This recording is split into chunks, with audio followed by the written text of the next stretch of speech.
People may not vote because they'll say, well, this happened under the Biden-Harris administration. As Kerry Singleton looks ahead to the next presidential election, he's thinking back to the promises he heard President Biden and Vice President Harris deliver on a visit to Atlanta. Pass the Freedom to Vote Act.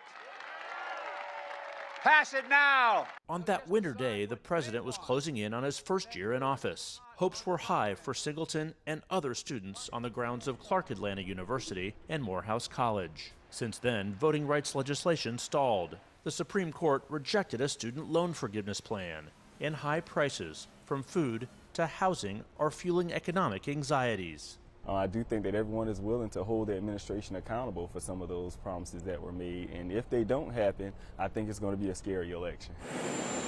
For all the warning signs facing the president a year before the election, the skepticism and apathy of young voters rank high.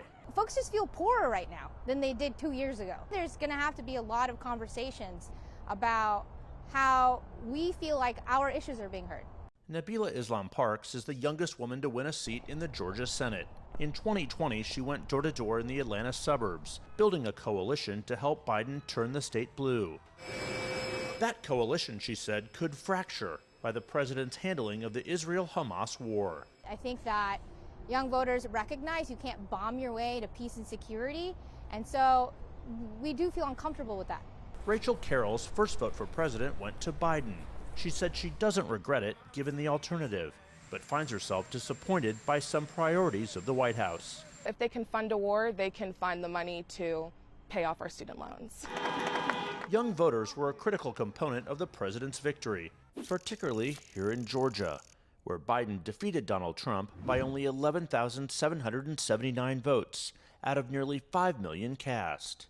Exit polls in 2020 show that voters 18 to 29 made up 20% of the Georgia electorate, the only state of the top 6 battlegrounds where the percentage of young voters exceeded the national share of 17%. Biden won young Georgia voters by 13 points, according to exit polls.